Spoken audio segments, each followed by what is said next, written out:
Buntis ako, Alejandro. Magiging daddy ka na.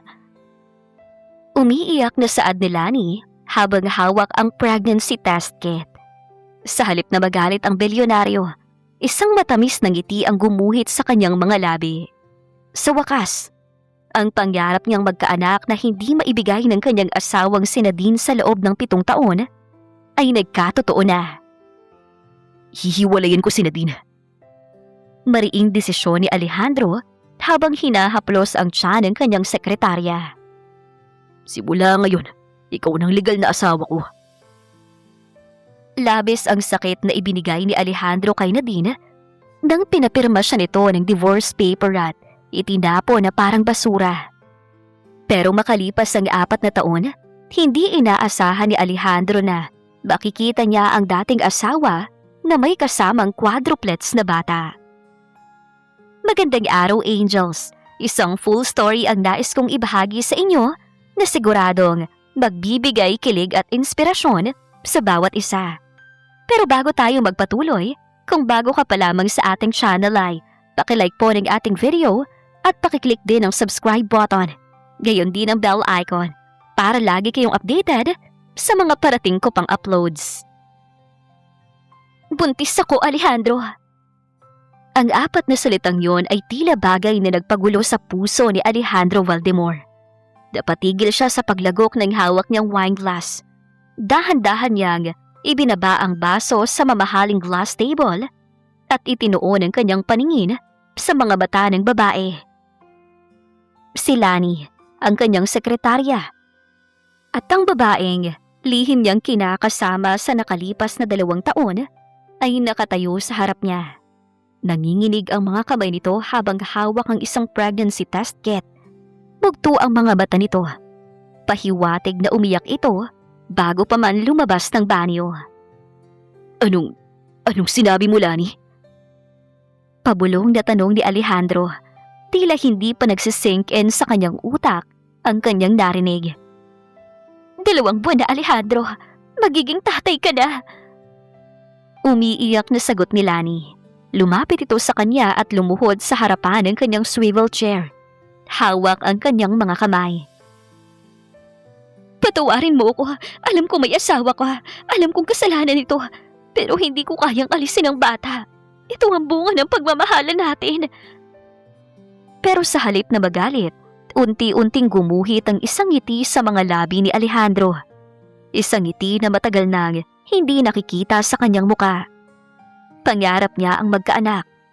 7 taon na silang kasal ng kanyang asawang si Nadine, ngunit bigo silang magkaroon ng anak. Lahat ng fertility treatments, lahat ng doktor sa buong mundo ay pinuntahan na nila. Ngunit walang kakayahang magkaanak si Nadine ayon sa mga pagsusuri. Ang kawalan ng anak ang unti-unting pumatay sa pag-ibig niya para sa asawa. Inangat ni Alejandro ang mukha ni Lani at basuyong pinunasan ang mga luha nito. Bakit ka humihingi ng tawad? Lani, ito ang pinakamagandang balita na natanggap ko sa buong buhay ko. Magkakaanak na ako. May magpapatuloy na ng mga ari-arian ng mga Valdemor. Pero paano si Nadine? Tanong ni Lani, bakas ang pangamba sa boses. Asawa mo siya, Alejandro. Ako ay kabit mo lang sa mata ng lipunan. Anong sasabihin ng mga tao? Tumayo si Alejandro. Binuhat si Lani at maingat itong pinaupo sa malambot na sopa. Lumuhod siya sa tapat nito at hinawakan ang tiyan ng babae. Huwag mong isipin ang sasabihin ng mga tao. Huwag mong isipin si Nadine. Simula sa araw na ito, ikaw nang mahalaga sa buhay ko. Ang batang dinadala mo ang magiging tagapagmana ng lahat ng yaman ko. Anong ibig mong sabihin? Nanlalaki ang matang tanong ni Lani. Hihiwalayan ko si Nadine. Seryosong pahayag ni Alejandro. Walang bakas ng pag-aalinlangan sa kanyang boses. Matagal nang malamig ang pagsasama namin. Nanatili lang ako dahil sa utang na loob at dahil sa pangakong binuo namin noon. Pero hindi ko hahayaang lumaki ang anak ko na tinatawag na bastardo. Karapatan mo maging legal na asawa ko, Lani. Karapatan ng anak natin na bakuha ang pangalan ko. Alejandro, sigurado ka ba riyan? Pamilya si Nadine ang mga makapangyarihang negosyante. Malaking iskandalo ito sa Baltimore Enterprises. Babala ni Lani, pagkamat sa kanyang puso ay nagdidiriwang siya. Ito ang matagal na niyang hinihintay, ang tuluyang maago si Alejandro sa asawa nito. Hayaan mo silang mag-iskandalo. Pero kung nagpapatakbo sa kumpanya, hindi ang pamilya niya. Mayabang na sagot ng bilyonaryo. Hinawakan niya ang pisngi ni Lani at hinalikan ito ng mariin sa mga labi. Mag-impake ka na ng mga gamit mo. Simula ngayon, nilipat ka na sa mansyon. At bukas na bukas din, iahanda ko ng divorce papers namin ni Nadine. Habang nakasandal si Lani sa dibdib ni Alejandro, isang lihim ng ngiti ang sumilay sa mga labi ng babae. Nagtagumpay siya. Ang simpleng sekretarya ay magiging asawa na ng pinakamayamang bilyonaryo sa bansa. Masayang nakatayo si Nadine sa harap ng salamin. Inaayos ang kanyang simpleng bestida habang may ngiti sa kanyang mga labi. Naghanda siya ng isang espesyal na hapunan. Umaasa siyang sa gabing ito, muling mag-iinit ang malamig nilang pagsasama ni Alejandro.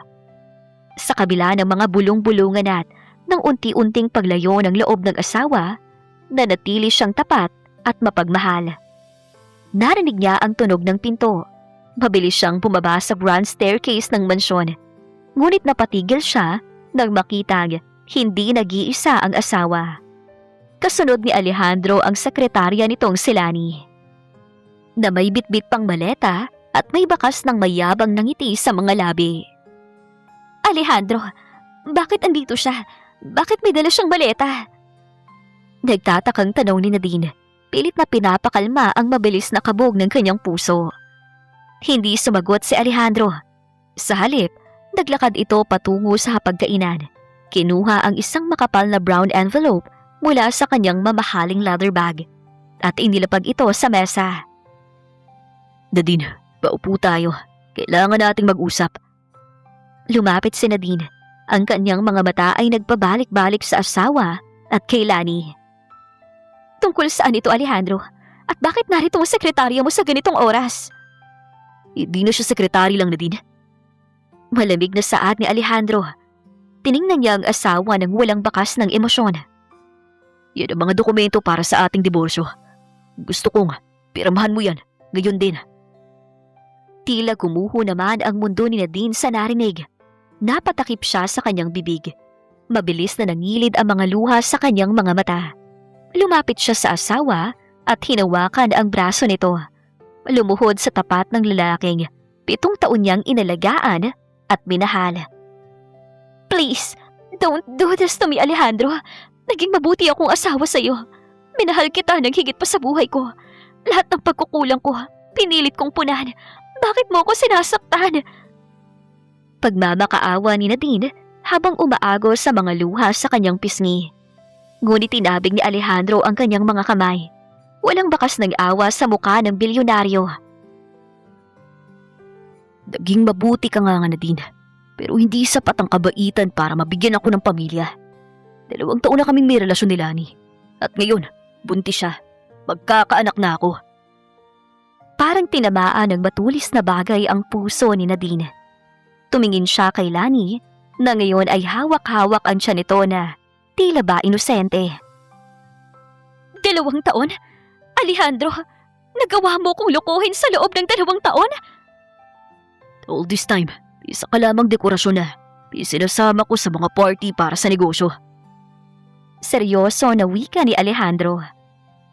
Pero alam mo, matagal na tayong hindi masaya sa isa't isa. I'm sorry, Nadine, pero mas mahalaga sa akin ang anak ko. Ang batang magdadala ng pangalan ko.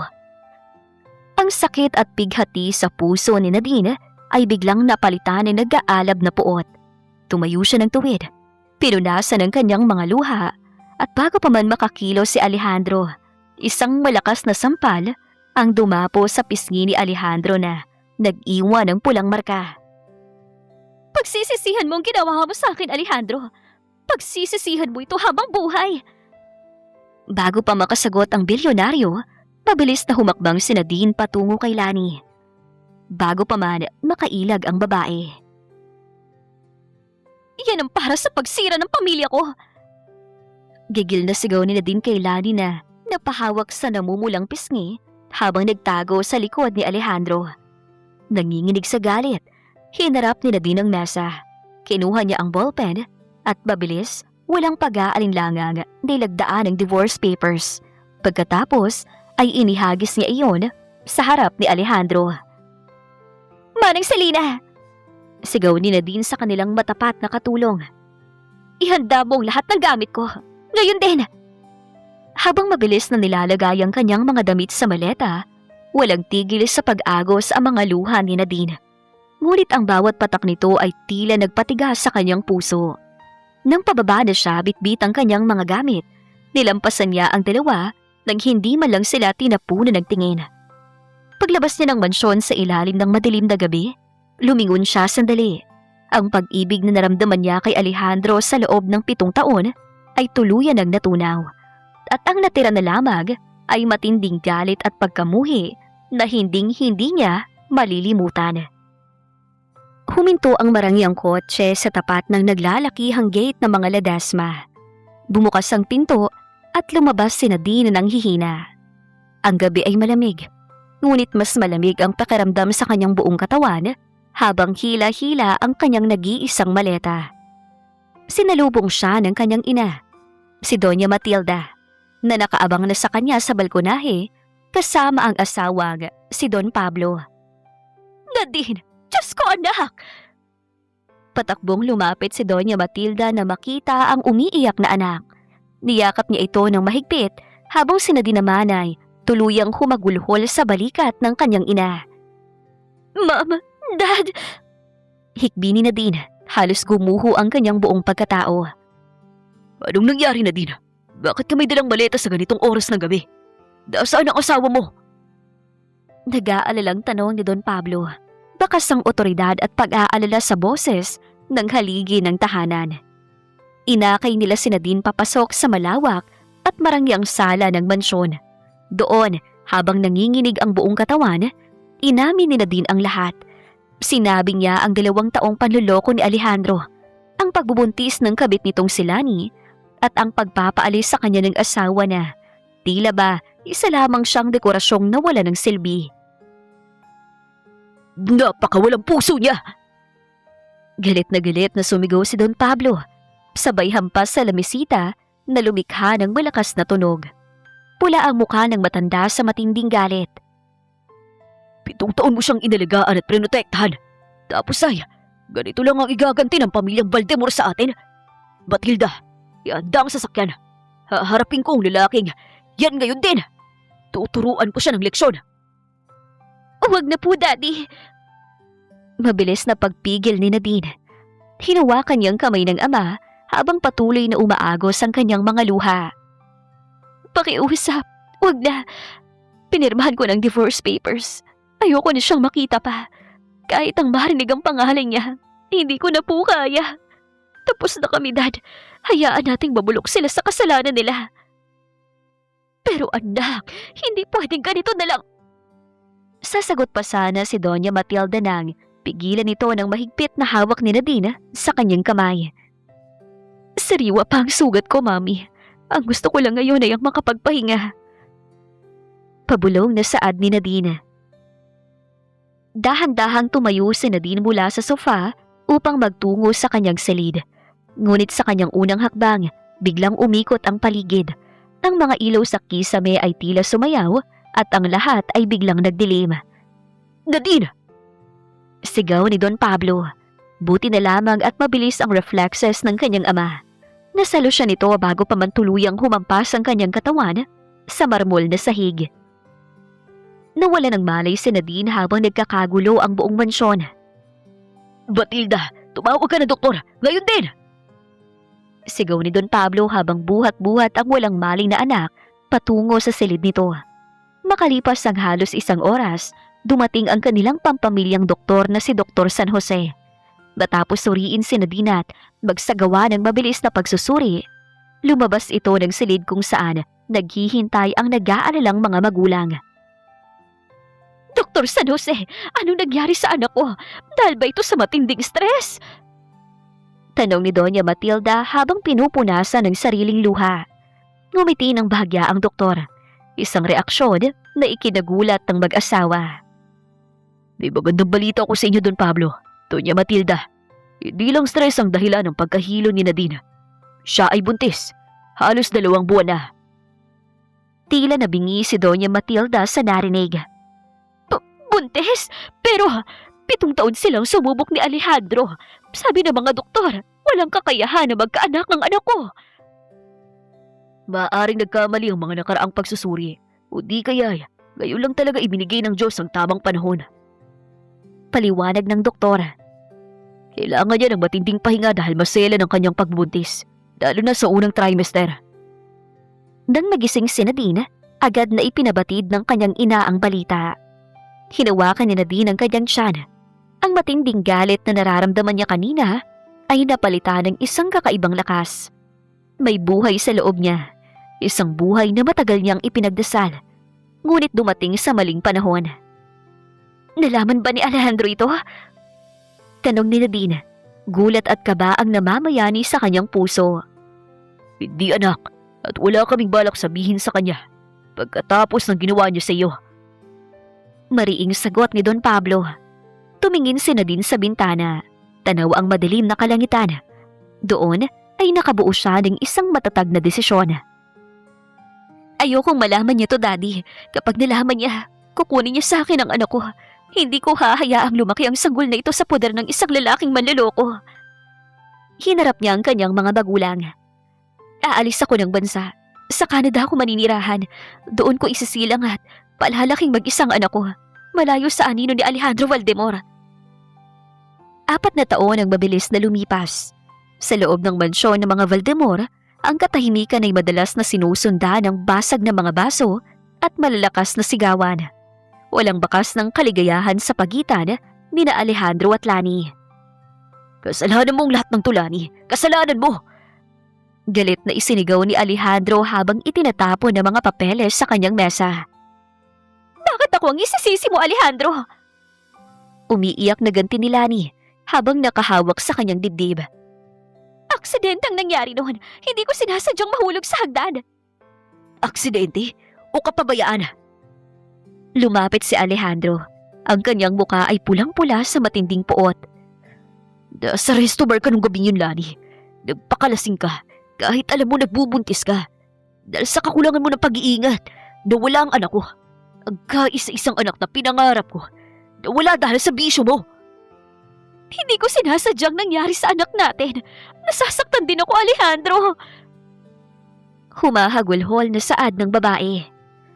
Pinagpalit ko si Nadine sa'yo dahil akala ko ikaw ang magbibigay sa akin ng pamilya. Pero anong ibinigay mo sa akin? Isang madilim na mundo. 4 na taon, Lani. 4 na taon na kitang tinitiis.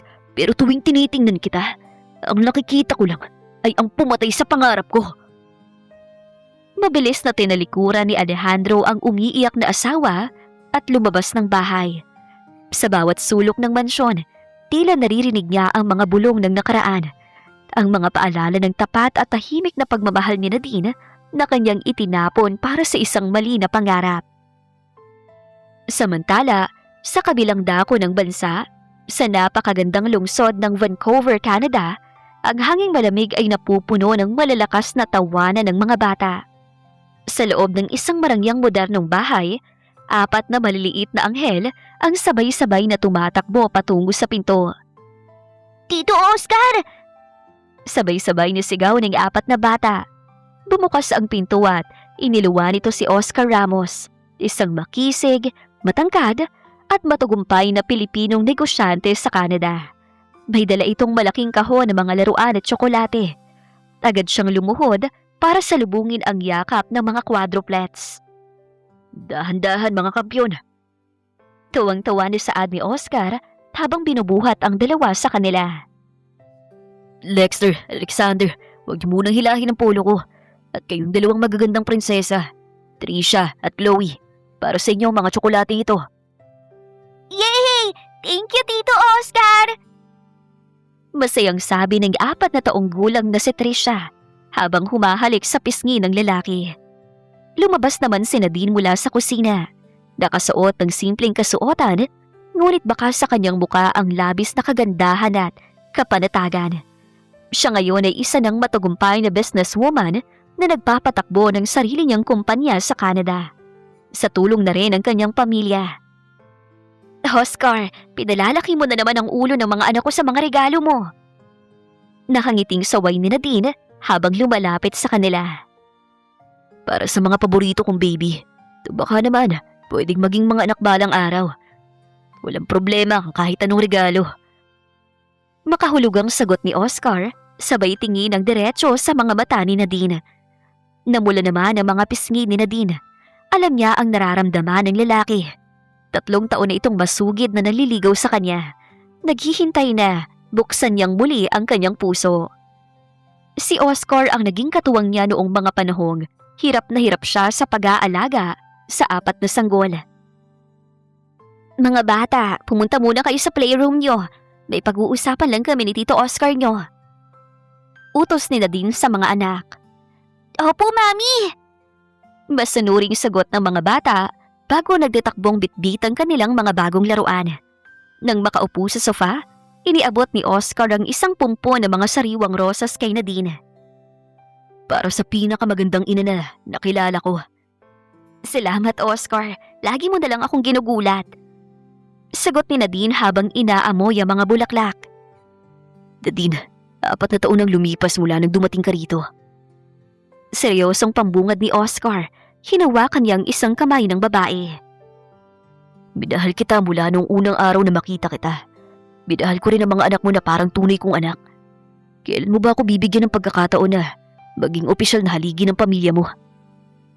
Bumuntong hininga si Nadine. May bakas ng lungkot at pag-aalinlangan sa kanyang mga mata. Oscar, alam mo kung gaano kita pinahahalagahan. Napakabuti mo sa akin at sa mga bata. Pero ang takot sa puso ko na baka maulit ang nakaraan. Hindi pa ito tuluyang nawawala. Naiintindihan ko na din. Handa akong maghintay kahit gaano pa katagal. Buong tapat na sagot ni Oscar. Sabay pisil sa kamay nito. Pero gusto ko lang malaman mo, hindi ako katulad ng ex-husband mo. Hindi kita sasaktan at hindi ko iiwan ng mga bata. Napatingin si Nadine sa direksyon ng playroom kung saan masayang naglalaro ang kanyang mga quadruplets. Lalo na kay Alexander na may mga matang kamukhang kamukha ng kanyang ama. Sa loob-loob ni Nadine, alam niyang darating ang araw na babalik siya ng Pilipinas. At hangad niya na sana ay hindi na sila magtakpo pa ng dati niyang asawa.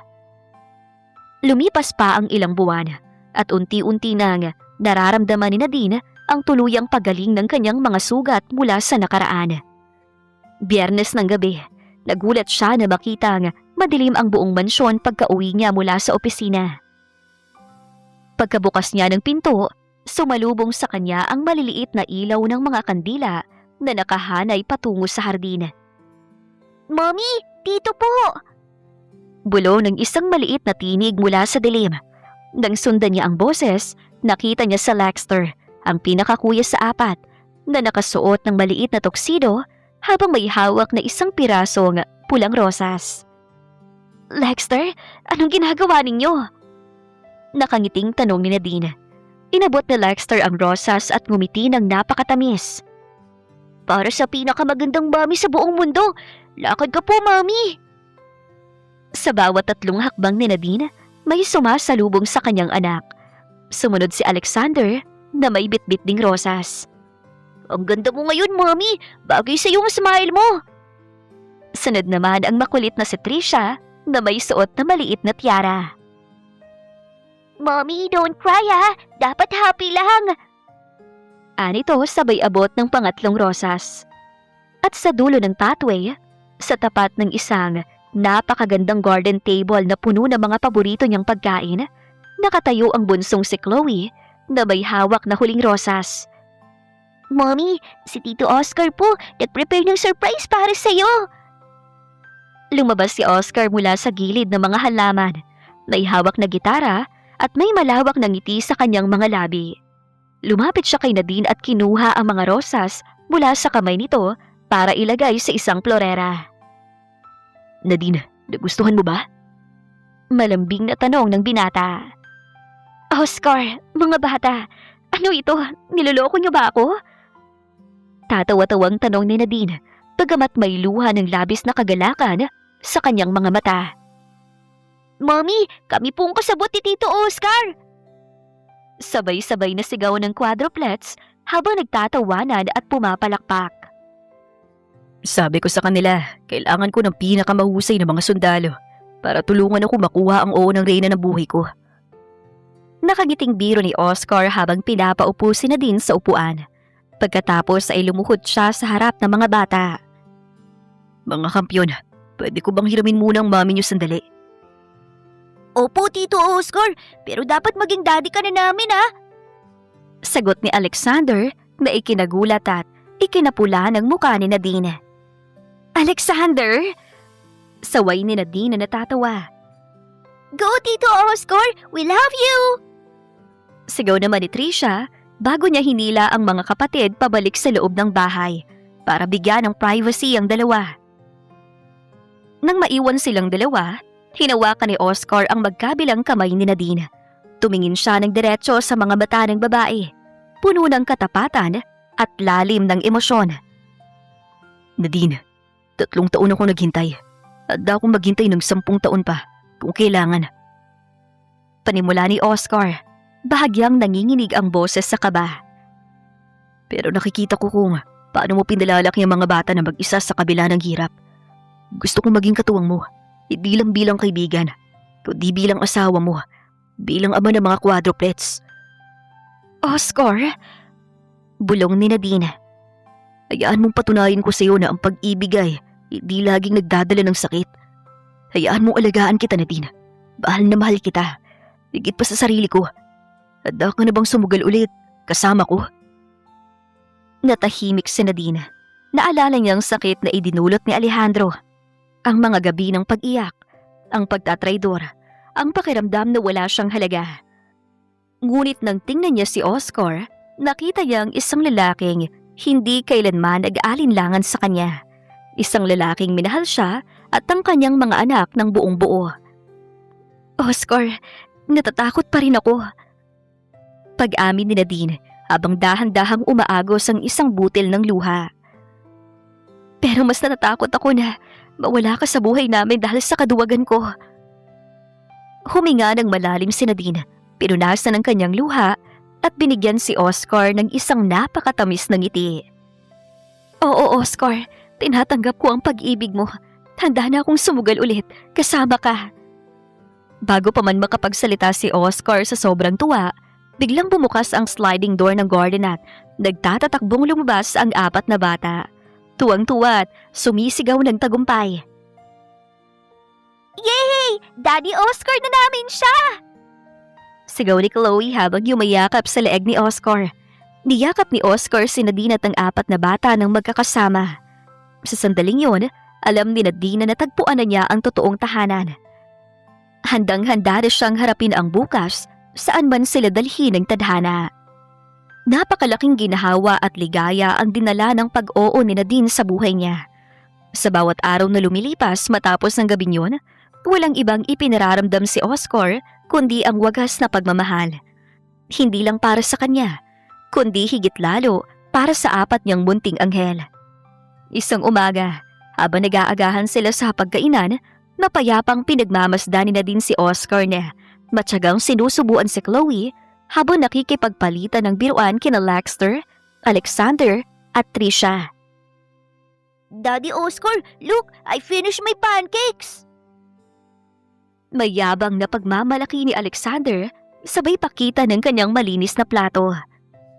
Wow, good job baby. Dahil dyan, may extra platen ka mamaya. Nakangiting sagot ni Oscar sabay gulo sa buhok ng bata. Tumingin ito kay Nadine at hinawakan ng kamay ng kasintahan sa ibabaw ng lamesa. Masaya ako, Nadine. Sobrang saya ko na. Hinayaan mo ko maging bahagi ng pamilyang ito. Ngumiti si Nadine, ramdam ang init sa kanyang puso. Ako ang dapat magpasalamat sa iyo, Oscar. Binigyan mo ng kulay ang buhay namin. Akala ko noon, wala nang lalaking magmamahal sa akin ng ganito at tatanggap sa mga anak ko. Hindi kita bibiguin na din. Pangako yan. Buong tapat na sagot ni Oscar. Subalit sa gitna ng kanilang masayang pag-uusap, tumunog ang telepono ni Nadine. Ang kanyang ina, si Doña Matilda, ang tumatawag mula sa Pilipinas. Pagkasagot niya, agad na napuno ng excitement ang boses ng matanda. Nadine anak, kumusta kayo riyan ng mga apo ko? Masayang tanong ni Doña Matilda. Mabuti po kami, Mami. May magandang balita rin po ako sa inyo. Kami na po ni Oscar. Nakangiting pag-amin ni Nadine. Diyos ko, salamat naman. Napakabuti na yan si Oscar. Karapat-dapat ka sa kaligayahan niya, anak. Masaya na saad ng ina. Nadine anak, tumatawag nga pala ako dahil malapit ng ika-60th na kaarawan ko. Gusto ko sanang makasama kayo ng mga apo ko. 4 na taon ka na riyan sa Canada. Hindi ko pa man lang nayayakap ng personal ang mga anak mo. Napatigil naman si Nadine. Ang pagbabalik sa Pilipinas ay nangangahulugan ng pagharap sa mga multo ng kanyang nakaraan. Kabilang na si Alejandro.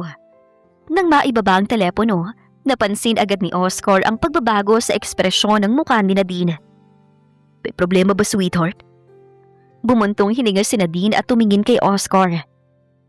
Kaarawan ni Mama, 60th birthday niya sa susunod na buwan. Gusto niya kaming umuwi ng mga bata. At saka, naisip din niya ang mga plano ng kanilang kumpanya.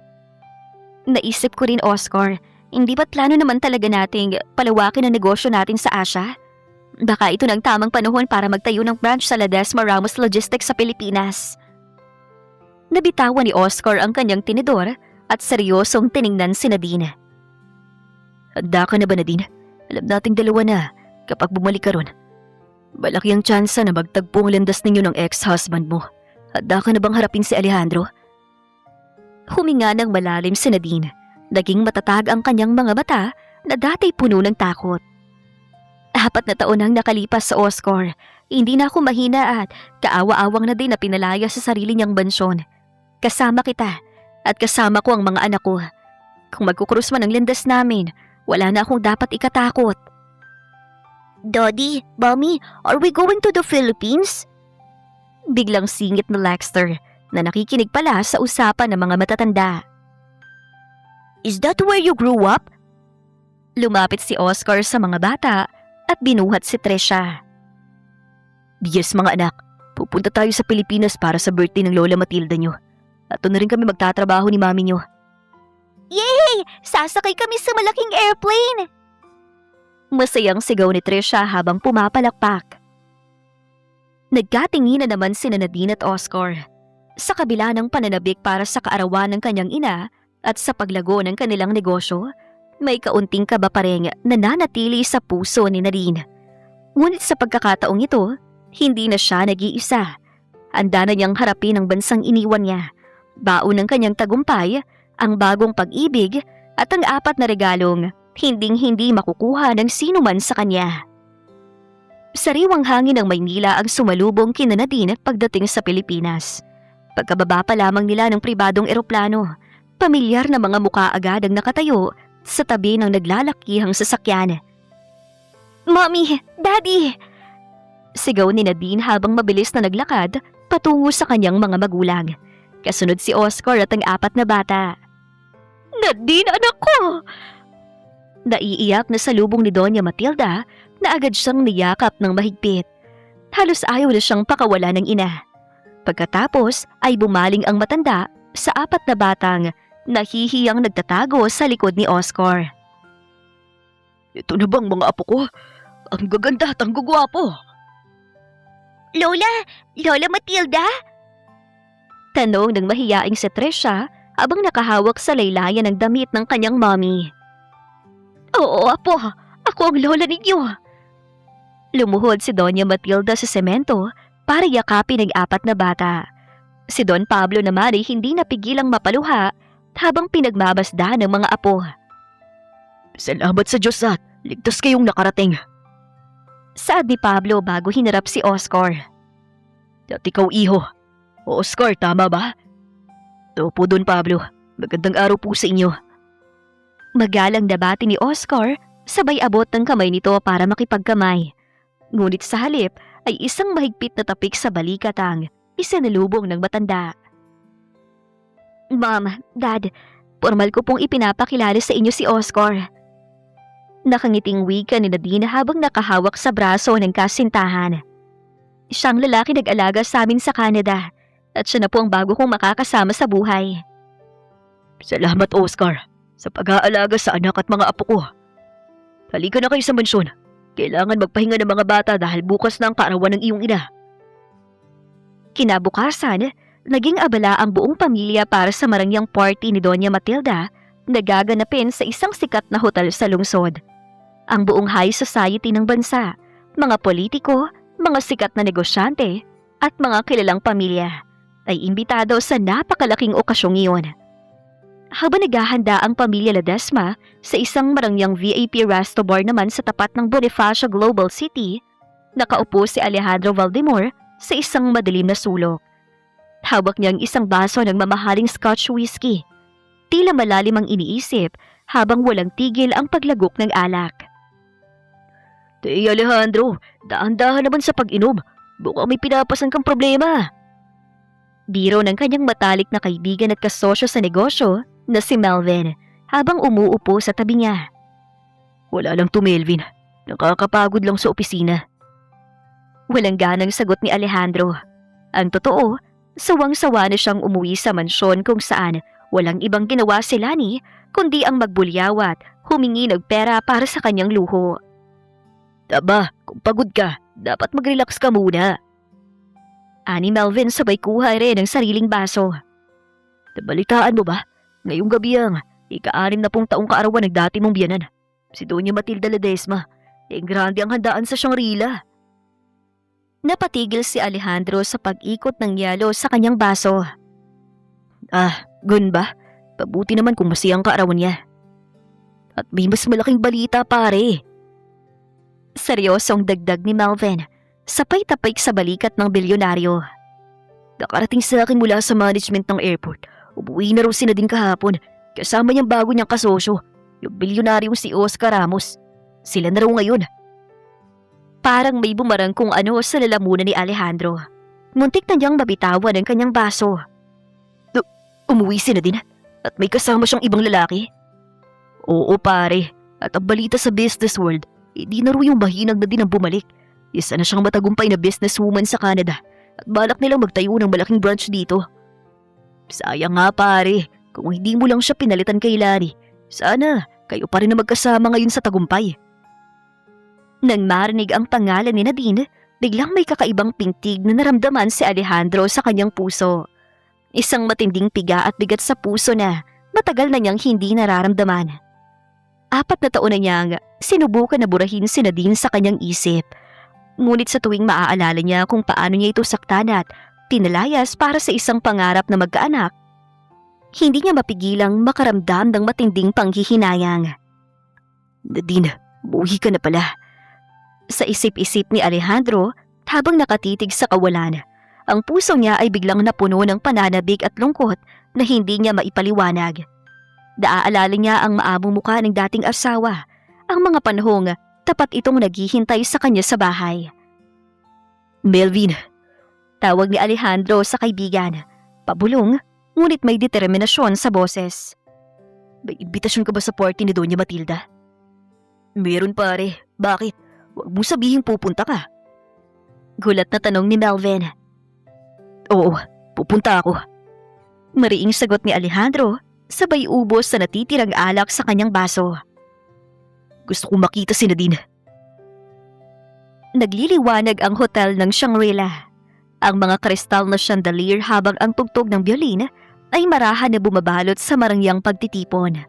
Lahat ng kilalang tao sa alta sosyedad ay naroon para sa kaarawan ni Doña Matilda. Sa gitna ng bulwagan, nakatayo si Nadine. Suot niyang isang napakagandang emerald green na gown na hapit sa kanyang katawan. Lalong nagpatingkad sa kanyang kutis at nagpakinang sa kanyang natural na ganda. Sa tabi niya ay si Oscar, na mukhang napakisig sa kanyang pasadyang itim na tuxedo. Sa harap naman nila ay ang 4 na bata, sina Lexter, Alexander, Trisha at Chloe, na nakasuot din ng formal na kasuotan. Tila mga maliliit na anghel na pinagkakaguluhan ng mga bisita. Napakaganda mo ngayong gabi, sweetheart. Bulong ni Oscar kay Nadine, sabay pisil sa kamay nito. Salamat, Oscar. Medyo kinakabahan lang ako. Nakangiting pag-amin ni Nadine habang inililibot ang paningin. Mommy, may chocolate fountain po doon. Pwede po ba kami kumuha? Masiglang tanong ni Trisha habang itinuturo ang buffet table. Dahan-dahan lang, Trisha, Lexter, Alexander. Bantayan niyo ang mga kapatid niyo, ha? Paalala ni Nadine. Opo, Mommy. Ako na pong bahala sa kanila. Sagot ng panganay na sa Lexter. Habang naglalakad ang mga bata patungo sa lamesa ng mga pagkain, biglang bumukas ang pinto ng ballroom. Pumasok si Alejandro Valdemor kasama ang kaibigang si Melvin. Agad na natuon ang pansin ng bilyonaryo sa gitna ng silid. At doon ay parang huminto ang mundo niya nang makita ang kanyang dating asawa. Nadine. Pabulong na sambit ni Alejandro. Mas lalo itong gumanda. Ang mahiyain at simpleng Nadine na iniwan niya noon ay napalitan ng isang prinsesa na puno ng kumpiyansa sa sarili. Pare, ayun siya, kasama si Oscar Ramos. Sigo sa kanya ni Melvin. Hindi nag-atubili si Alejandro. Humakbang siya pasulong. Binaybay ang gitna ng karamihan hanggang sa makalapit siya sa magkasintahan. Nadine. Bati ni Alejandro. Basag ang boses, ngunit may halong excitement. Napatigil naman si Nadine. Dahan-dahan siyang lumingon at hinarap ang lalaking sumira ng kanyang buhay 4 na taon na ang nakalipas. Walang emosyon ng kanyang muka. Walang galit, kundi isang malamig na pagtitig. Alejandro, hindi ko inaasahang makikita kita rito. Wala ka sa listahan ng mga imbitado ng pamilya ko. Nabalitaan ko ang birthday ng mami mo. At nabalitaan ko rin, umuwi ka na.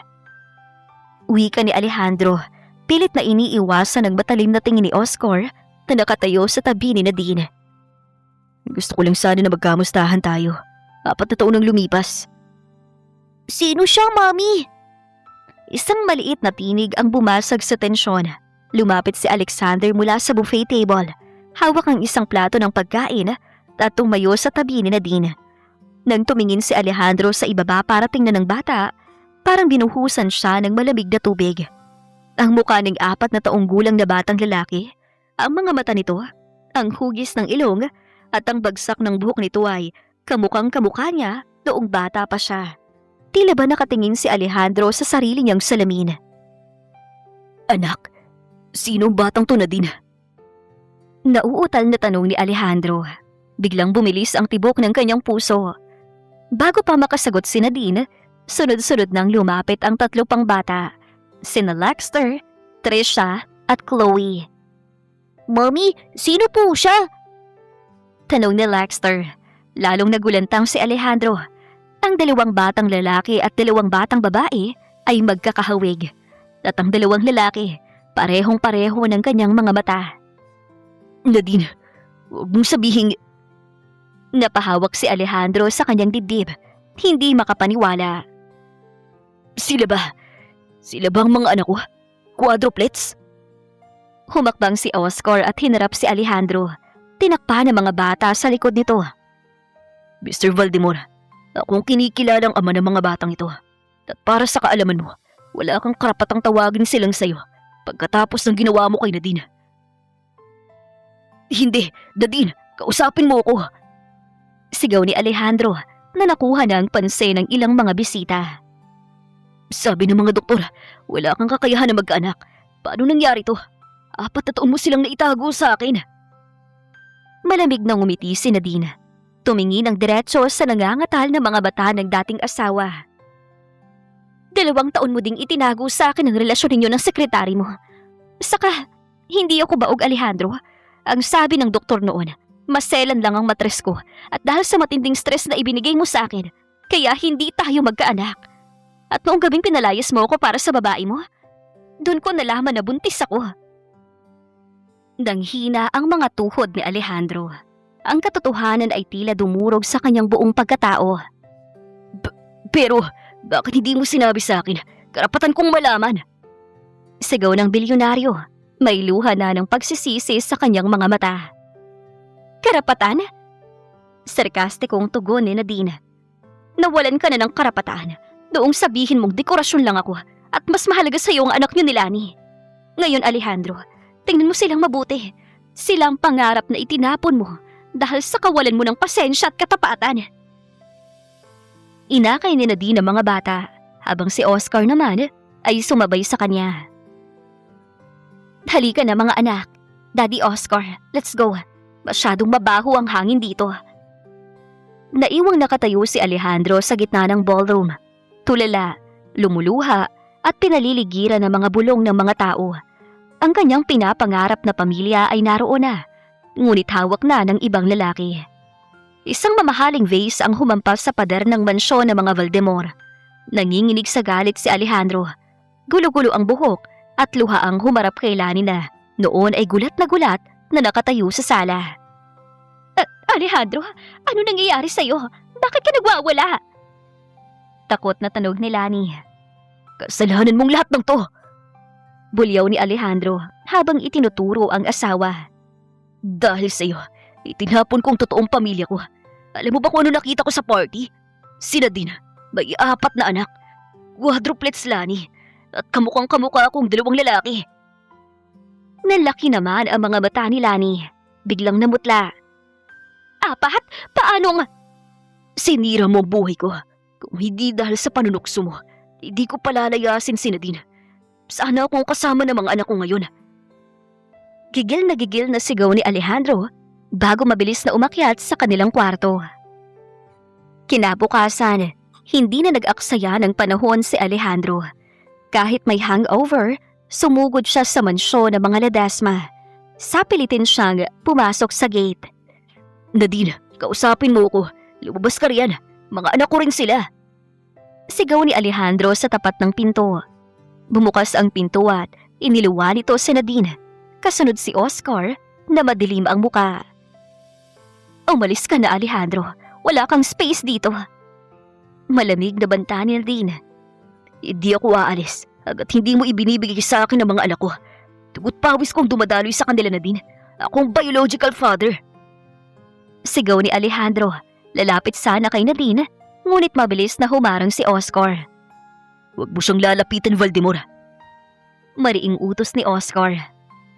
Tabi, wala kang karapatan dito. Ikaw ang panggulo.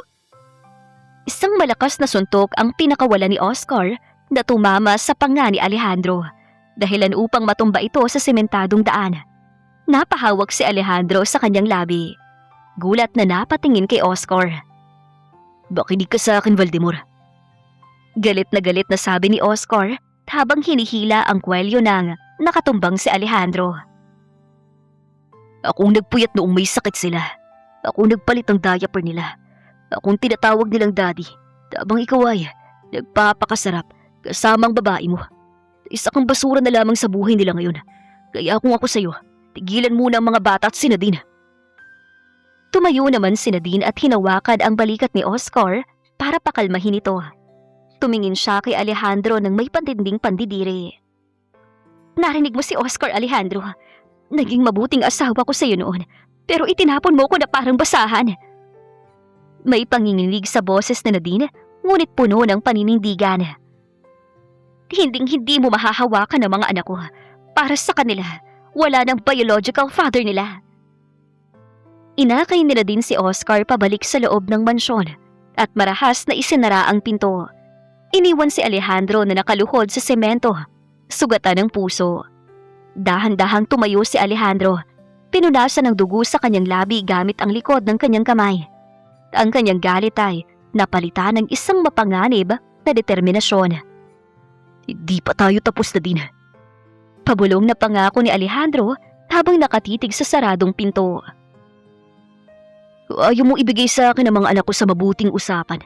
Babawiin ko sila sa iyo pa sa pamamagitan ng batas. Akong Valdemor, walang sino bang makakapagtago ng mga anak ko sa akin. Hindi nag-aksaya ng panahon si Alejandro. Sa tulong ng pinakamagagaling na abogado sa bansa, formal niyang inihain ang isang child custody case laban kay Nadine. Naging laman ng mga pahayagan at telebisyon ng Tapatang Valdemor at Ledesma. Ngunit hindi doon nagtatapos ang plano ng bilyonaryo.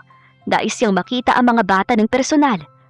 Isang hapon, sa tulong ng isang impormante, nalaman ni Alejandro na nasa isang pribadong palaruan sa loob ng isang marangyang mall ang mga quadruplets kasama lang ang kanilang mga yaya. Habang bumibili ng pagkain ng mga katulong, mabilis na lumapit si Alejandro sa 4 na batang masayang naglalaro ng mga blocks. Kumusta kayo mga anak? Banayad na bati ni Alejandro habang dahan-dahang lumuluhod sa tapat nila para kapantay niya ang mga ito. Napatigil ang 4. Si Lexter, bilang pinakamatanda, ay agad na humarang sa harap ng kanyang mga kapatid. Sino po kayo? Kayo po yung lalaki sa mansyon ni Lola, di ba? Nanginig ang labi ni Alejandro, ngunit pinilit niyang ngumiti habang tinitingnan ang mga mukhang kamukhang-kamukha niya. Ako si Alejandro. Akong totoong daddy ninyo. Akong tunay ninyong ama. Nagkatinginan ng mga bata, bakas ang labis na kalituhan sa kanilang mga muka. Si Alexander naman ay kumunot ang noo, habang si Trisha at Chloe ay nakahawak sa braso ni Lexter. May daddy na po kami, si Daddy Oscar. Matapang na sagot ni Alexander. Hindi mga anak. Ako nagbigay sa inyo ng buhay. Ako ang tunay niyong ama. Hindi si Oscar. Paliwanag ni Alejandro. Gusto ko kayong makasama. Gusto kong ibigay sa inyo ang lahat ng laruan at yaman sa mundo. Tumingin ang diretso sa Lexter kay Alejandro. Ang 4 na taong gulang na bata ay may seryosong muka na tila ba mas matanda pa sa kanyang edad ang pag-iisip. Kung ikaw ang totoong daddy namin, bakit mo kami iniwan? Unang tanong ni Lexter na bumasag sa puso ng bilyonaryo. Napatigil si Alejandro. Hindi agad nakasagot. Lexter. Bakit po nakikita namin si Mami na umiiyak gabi-gabi noon sa Canada habang hawak ang lumang picture niyo? Dugtong naman ni Trisha na may lungkot sa boses. Sabi ni Lola, bad guy daw ang nagpaiyak kay Mami kaya kayo may umalis. Ikaw ba yung bad guy? Noong baby pa kami, si Daddy Oscar ang nagpapatulog sa amin kapag may sakit kami. Nasaan ka po ba noon? Tanong din ng bunsong si Chloe. Ang bawat tanong ng mga bata ay tila pako na tumusok sa puso ni Alejandro. Walang natira sa kanyang kayabangan. Ang bilyonaryong kinatatakutan sa mundo ng negosyo ay tuluyang napaluha sa harap ng 4 na maliliit na bata. Yumuko siya, tinakpan ng kanyang muka gamit ang kanyang mga palad, at doon ay humagulhol sa matinding pagsisisi. Patawarin niyo si Daddy. Hikbi ni Alejandro habang umaagos sa mga luha sa kanyang mga pisngi.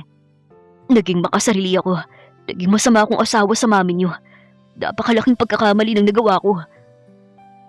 Huwag mong iiyakan ng mga anak ko, Alejandro! Isang galit na boses ang narinig mula sa likuran. Pag-angat ng mukha ni Alejandro, nakita niya si Nadine papalapit. Kasunod si Oscar at ang mga yaya. Mabilis na hinila ni Nadine ang 4 na bata patalikod sa kanya. Nadine, patawad. Saad ni Alejandro habang nakaluhod pa rin sa sahig. Tinitingnan ng dating asawa ng may pagsusumamo. Narinig ko ng mga tanong nila. Ngayon ko lang na-realize kung gaano kalaki ang kasalanan nagawa ko sa inyo. Huli na ang pagsisisi mo, Alejandro. Malamig na saad ni Nadine, bagamat may kaunting luha rin sa kanyang mga mata dahil sa narinig mula sa mga anak. Ituloy mo ang kaso sa korte, pero tandaan mo ito, hinding-hindi mo mabibili ang pagmamahal ng mga batang ito gamit ang pera mo. Inakay ni Nadine at Oscar ang mga bata paalis. Iniwan si Alejandro na basang-basa ng luha ang muka, pasal ang pinakamabigat na parusa ng kanyang tadhana.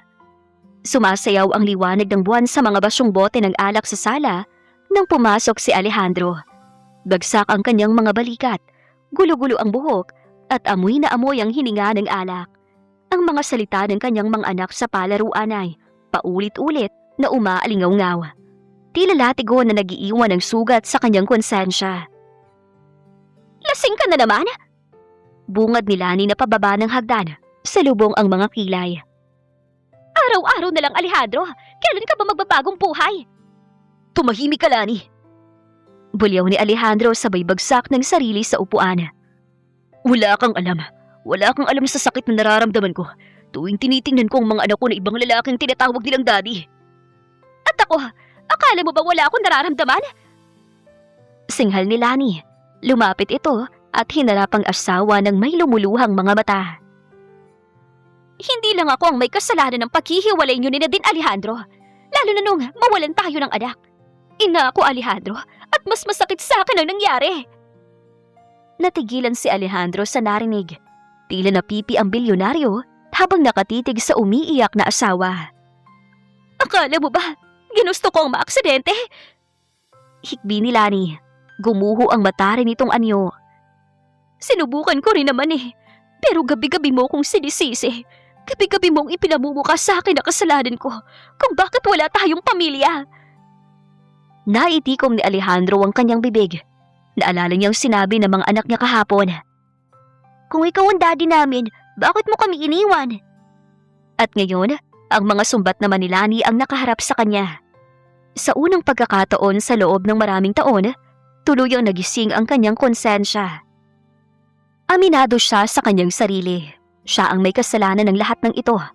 Ang sarili niyang kasakiman, kawalan ng pasensya at kaduwagan, ang sumira sa dalawang babaeng nagmahal sa kanya. Mahal kita, Alejandro. Pero kung patuloy lang tayong magkakasakitan ng ganito, mas mabuting maghiwalay na tayo. Hindi na hinintay ni Lani ang sagot ni Alejandro. Tinalikuran niya ang asawa at dahan-dahang umakyat sa silid upang ihanda ang kanyang mga gamit. Walang nagawa si Alejandro kundi ang mapayuko sa dilim.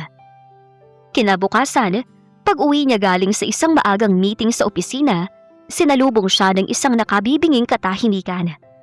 Bukas ang mga cabinet sa silid at wala na ang mga personal na gamit ni Lani. Ang malawak na mansyon na dati pangarap niyang mapuno ng ingay ay tuluyan nang naging banyaga at malamig. Naupo si Alejandro sa gilid ng kanilang kama, nakatingin sa kawalan. Doon, sa gitna ng pag-iisa, dinalaw siya ng matinding lungkot at multo ng kanyang mga maling desisyon. Nagsisisi siya sa bawat sandaling naging masama siya kay Nadine. Sa bawat pagkakataong, binaliwala niya ang kanyang pamilya. At sa bawat luha na idinulot niya sa mga taong nagtiwala sa kanya. Nasa loob ng isang pribadong conference room ng korte, sina Nadine, Oscar at ang kanilang mga abogado.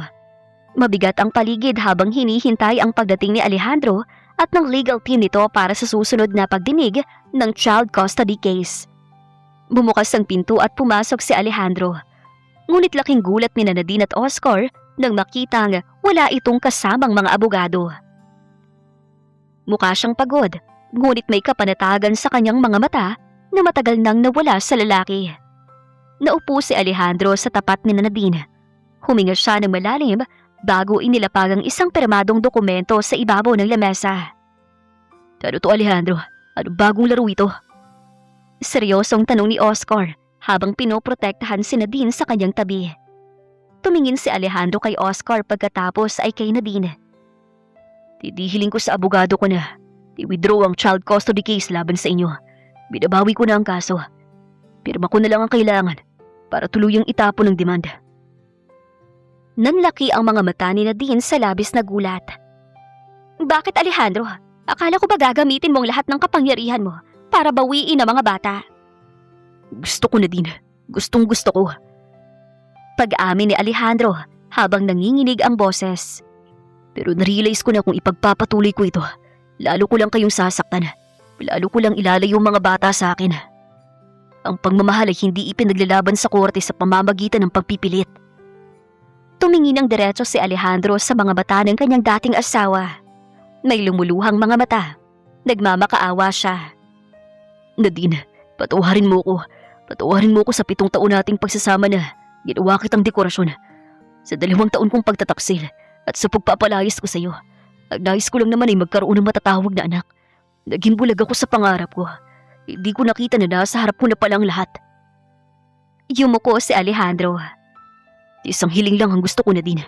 Ang mayakap ko ang mga anak ko kahit isang beses lang at makahingi ng tawad sa kanila ng personal bago ako tuluyang lumayo. Natahimik ang buong salid. Tumingin si Nadine kay Oscar na dahan-dahang tumango sa kanya bilang tanda ng suporta sa anumang desisyon na gagawin niya. Huminga ng malalim si Nadine. Pinunasan ang namumuong luha sa kanyang sariling mga mata. Matagal na kitang kinalimutan at pinatawad, Alejandro. Ang galit sa puso ko, nawala na nung araw na isinilang ko ang mga anak ko. Hangad ko ay ang kaligayahan mo. Maging aral sana sa iyo ang lahat na nangyari sa atin. At pahalagahan mo ang mga totoong nagmamahal sa iyo. Tumayo si Nadine at binuksan ang pinto ng katabing silid.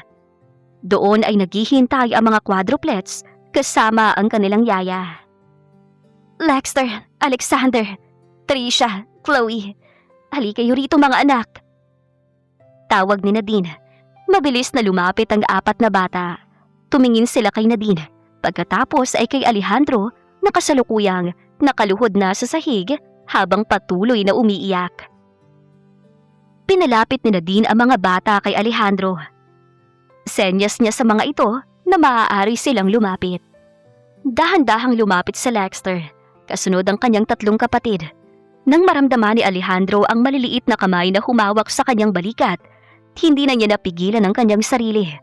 Umiiyak na niyakap niya nang napakahigpit ang kanyang 4 na anak, ang kanyang mga quadruplets.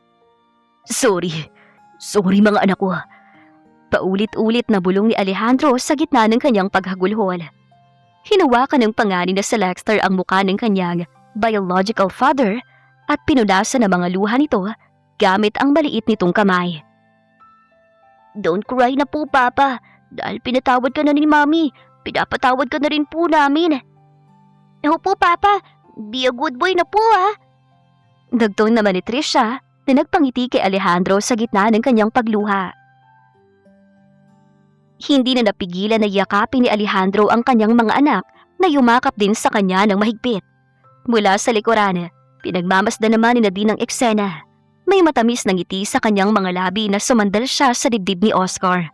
Naramdaman niya ang mahigpit at protektadong yakap ng lalaki sa kanyang bewang. Si Oscar na laging nakasuporta sa kanya sa bawat problema at tagumpay niya. Ang nakaraan ay tuluyan ng nailibing. Ang mga sugat ay tuluyan ng naghilom.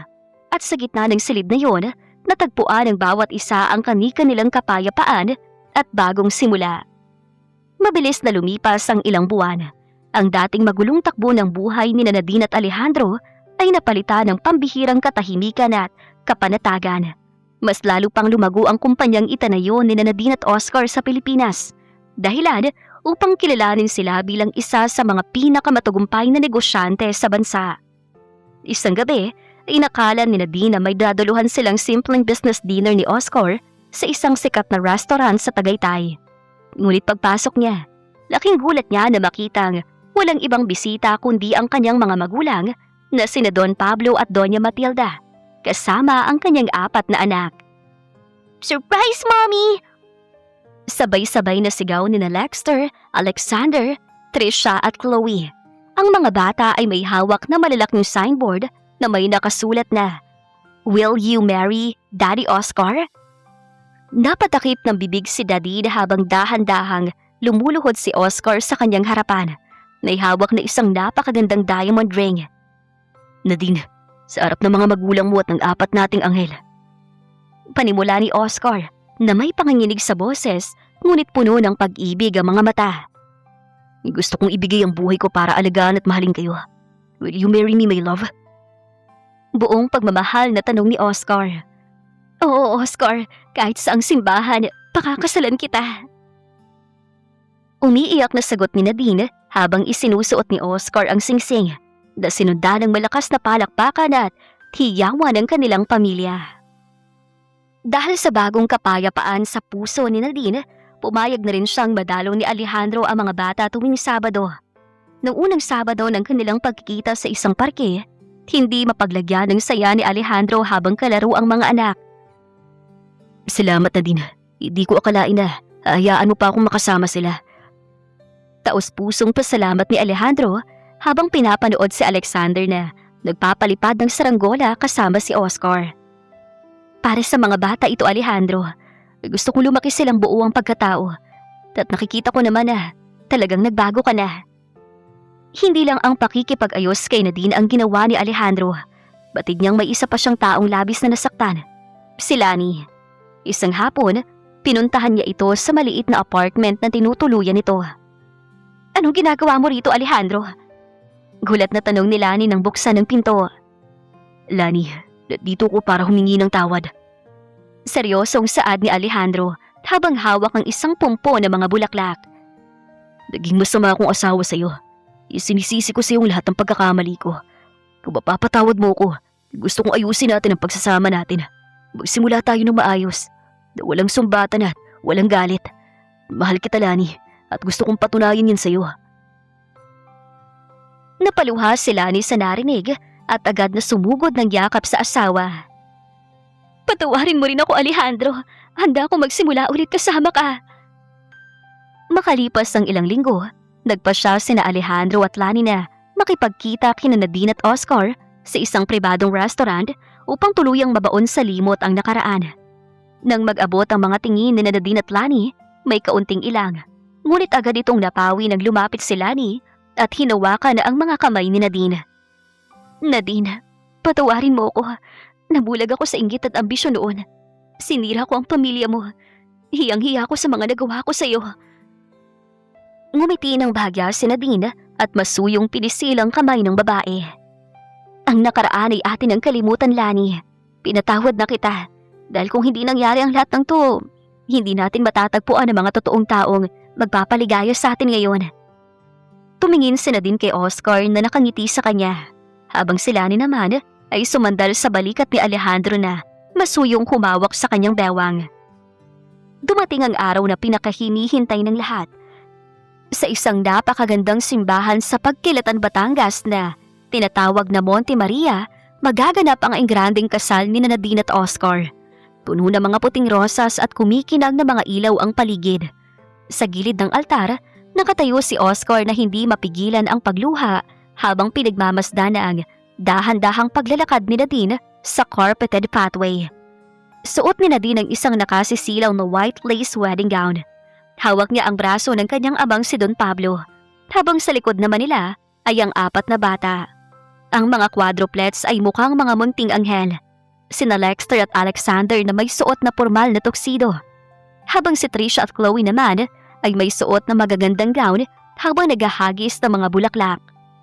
Nang makarating sa altar, malugod na iniabot ni Don Pablo ang kamay ng anak kay Oscar. Palagaan mong anak ko at mga apo ko, Oscar. Salamat po, Don Pablo. Mamahalin ko po sila higit pa sa sarili kong buhay. Buong tapat na sagot ni Oscar.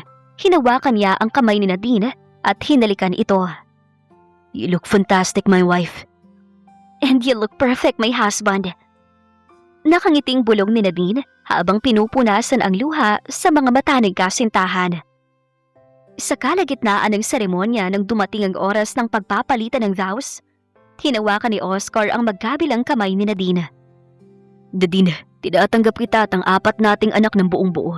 Pangako na simula sa araw na ito, kayo ang magiging sentro ng bawat tibok ng puso ko. Hindi ko man sila kadugo, ako ang tatay na handang mag-ahali ng buhay para sa kanila. Naiyak si Nadine sa labis na emosyon. Oscar, salamat sa pagtanggap, sa pasensya at sa wagas na pagmamahal. Ikaw ang sagot ng Diyos sa mga dalangin ko. Gagawin ko ang lahat para mapaligaya ka. Nang matapos ang kasal, masayang nagtagpuhan ang mga quadruplets patungo sa kanila. Daddy Oscar, kasal na po kayo ni Mami! Yay! Sigaw ni Chloe habang nagpapabuhat. Niyakap ni Nadine at Oscar ang 4 na bata.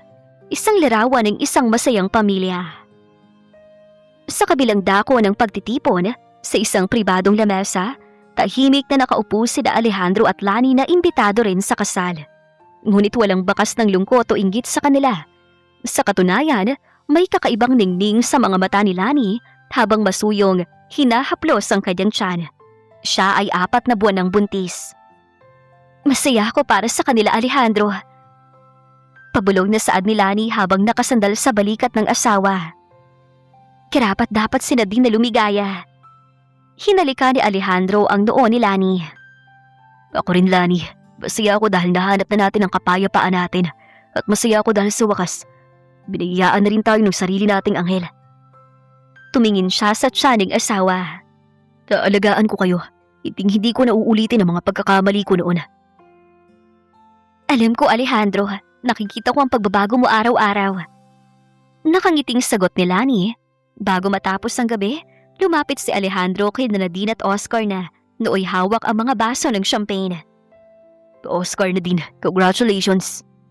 Taimtim na bati ni Alejandro, sabay abot ng kamay kay Oscar na buong puso namang tinanggap ng huli. Salamat sa pagiging mabuting ama sa mga anak ko, Oscar. Kapanti ako na nasa mabuti silang mga kamay. Salamat, Alejandro. Malaking bagay ang presensya mo para sa mga bata tuwing Sabado. Sagot ni Oscar ng may respeto. Tumingin si Alejandro kay Nadine. Salamat sa bagong pagkakataon, Nadine. Maging masaya kayo nila ni Alejandro. Karapat-dapat din kayong magkaroon ng payapang pamilya. Nakangiting tugon ni Nadine. Ang kwentong ito ay nagiiwan ng isang malalim na paalala sa bawat isa. Ang tunay na pamilya at pag-ibig ay hindi nasusukat sa yaman, kapangyarihan o sa kawalan ng pasensya sa gitna ng pagsubok. Ang kasakiman at pagtataksil ay maaaring magdulot ng panandaliang tagumpay. Ngunit ang katotohanan at wagas na pagmamahal ang laging mangingibabaw sa huli. Ang pagpapatawad ay hindi kahinaan, kundi isang susi upang palayain ang sarili mula sa gapos ng nakaraan. At upang makatagpo ng totoong kaligayahan sa tamang panahon at sa piling ng tamang tao. Dito na po nagwawakas ang kwento ng pag-ibig, pagtitiis at muling pagbangon ni Nadine, Alejandro, Lani at Oscar. Isang kwentong nagpatunay na sa bawat dulo ng matinding pagsubok, may naghihintay na bahaghari at bagong simula na mas maganda pa sa ating pinangarap. Kung kayo ang nasa kalagayan ni Nadine, papayagan niyo rin pa bang makasama ni Alejandro ang mga quadruplets? O ipagkakait niyo ito sa kanya habang buhay bilang parusa sa pagtataksil niya? Ano ang opinyon ninyo? Team pagpapatawad o team ganti? Salamat sa pagsubaybay sa kapanapanabik na telenovela ng kanilang mga buhay. Ito ang Giles TV.